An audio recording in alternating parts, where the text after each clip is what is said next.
Hello and welcome to The Watchers. My name's Terence Edwards. I'm Rhys Jones. This is 100% Twilight free. That's right, there will be no Twilight talk here apart from those last couple of sentences where we mentioned the words Twilight.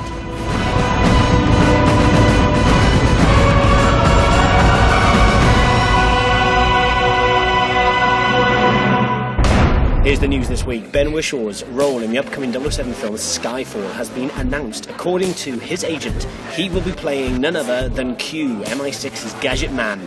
Previously played by the late, great Desmond Llewellyn, this will mark the first time that the actor playing Q has been younger than the actor playing Bond. At the Academy's third annual Governor's Ball last week, James Earl Jones and veteran makeup artist Dick Smith were awarded honorary Oscars in recognition for their work, and Oprah Winfrey was given the Jean Hersholt Humanitarian Award for her aid work in the US and in Africa. Doctor Who may be coming to the big screen, and Variety have reported that preparation has begun to turn the BBC show into a feature film to be directed by David Yates, who directed Harry Potter movies, is in association with BBC Worldwide Productions. Yates has stated that they are going to spend 2 to 3 years to get it right. Steven Soderbergh will not be directing The Man from U.N.C.L.E. According to reports this week, Soderbergh has parted ways with Warner Brothers over creative differences. Recent talks to see Bradley Cooper play Napoleon Solo have fallen through, leaving the project without a leading man. More details about The Dark Knight Rises have been revealed. In an interview with Empire magazine, Christopher Nolan has stated that the film is set 8 years after the events of The Dark Knight. He has also announced that a prologue, the first 7 minutes of the film, will be available from December the 23rd. A screen near you.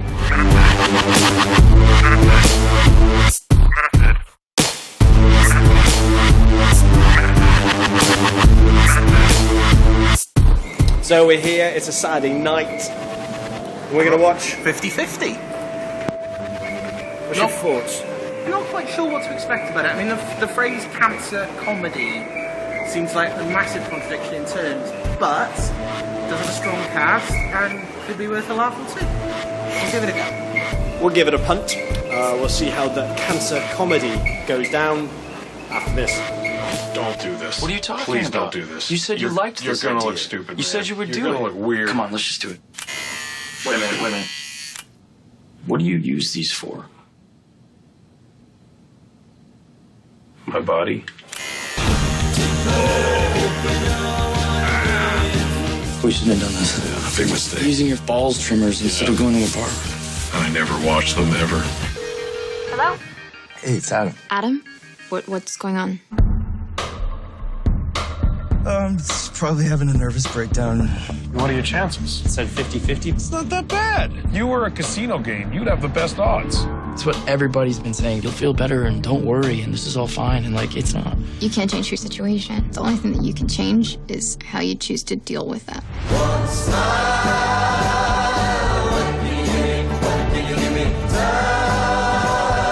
You really think that a girl's gonna go for me just because I have cancer? For the millionth time, yes! Great song. Totally. I have cancer. I was wrong. Nice to meet It you. was weird. It's Yeah, weird like that. no, that's it's not. too It soon. doesn't sound cool.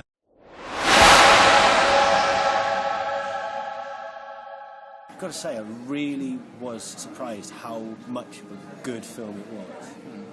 I agree. I again didn't know an awful lot about it. Like I said earlier, the idea of a comedy about cancer. I mean, you know, to me it was a contradiction in terms, but it was a surprisingly funny film, and funny on 2 levels. Funny on the kind of the gross out, cruder side of things, which comes a lot from Seth Rogen. There's also a lot of humour from the other characters. Yeah, I found myself laughing quite a lot. Obviously not at the plight of the main character because It's cancer. You know, it's cancer. The guy goes through hell. Attitudes and the reactions of the people around them as they deal with his news. You know, there was quite a lot of humour there. I think you can tell definitely that the story is the story of Seth Rogen's real life friend who went through this, and it's him telling a story about a guy that goes through cancer because he went through it. It's very cathartic for him. Yeah. That comes across, and it's very genuine in Yes, the story. absolutely. There was nothing that felt forced. There was nothing that felt contrived in any way. It did feel very natural, very free, very kind of very organic in a way, which is, quite refreshing. I mean, never mind about it being cancer. What I found really refreshing about that particular American comedy, what they did is what they should do in movies, is they worry about the plot and the characters. Yeah, absolutely. And then the comedy comes secondary. Yeah. Because when you've got characters you relate to, you have comedic situations that you're going to laugh about because they're characters you give a shit about, and you find it funny because it's them. Exactly. And the relationship between Joseph Gordon-Levitt, who's the main character, and Seth Rogen, it feels, when you watch it, it feels like a friendship that's gone on for years. It felt very honest. Similarly, the chemistry between the main character Adam and Anna Kendrick's character, who plays his therapist, Dr. Catherine, was also well observed, and a really nice, very genuine chemistry between those two, which made their scenes, which could have been very mawkish, which could have been very, sentimental or very cloying.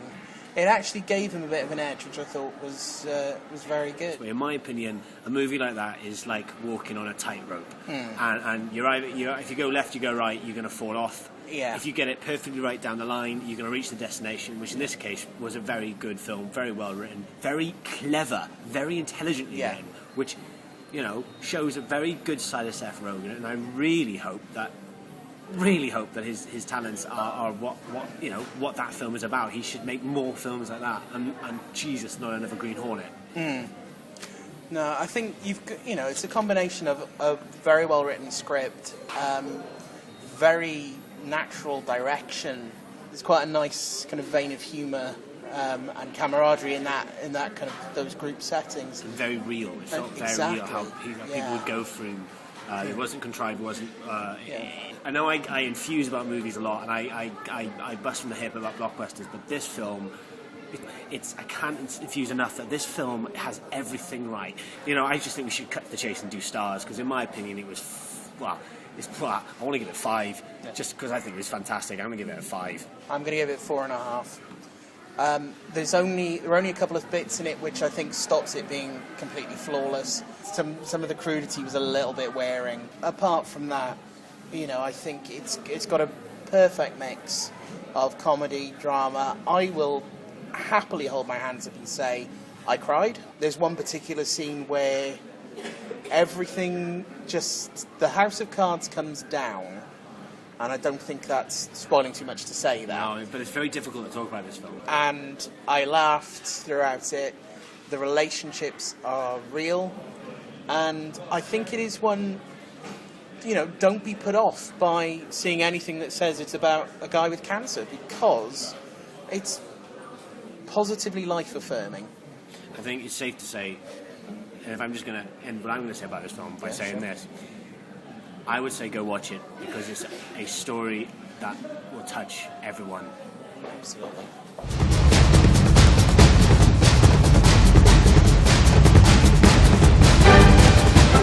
What we thought we'd do is an alternative Christmas film. That's right. So you'll see a graphic on now. Alternative Christmas films. Yeah. Because there are films that are set in and around the Christmas period, but that aren't Christmassy. Obviously, things like It's a Wonderful Life, they don't fall under this into this kind of discussion. No, we would call that usual a traditional traditional Christmas film. So these alternatives are films that are set kind of in and around the festive period, but not necessarily having Christmas as their main focus. I mean, one of my personal favourites is Batman Returns. Batman Returns, I love that. I think Gotham at Christmas, the production design of that film, hats off to them, because Gotham looks beautiful done up for Christmas. But they weave Christmas into the plot, but it's never a main focus. And one I personally love, and I love it, is Die Hard with Absolutely. Bruce Willis.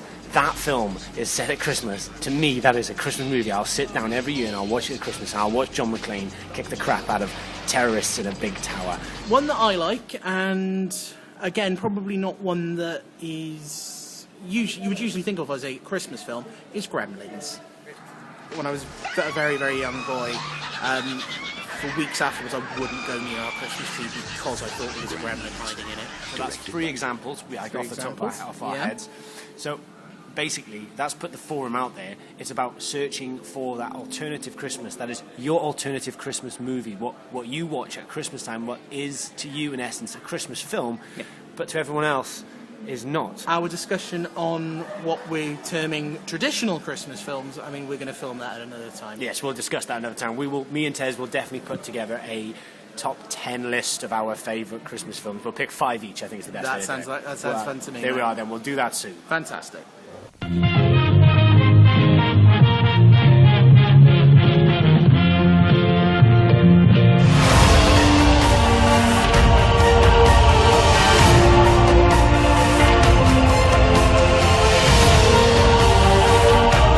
First love is such sweet despair, Colin.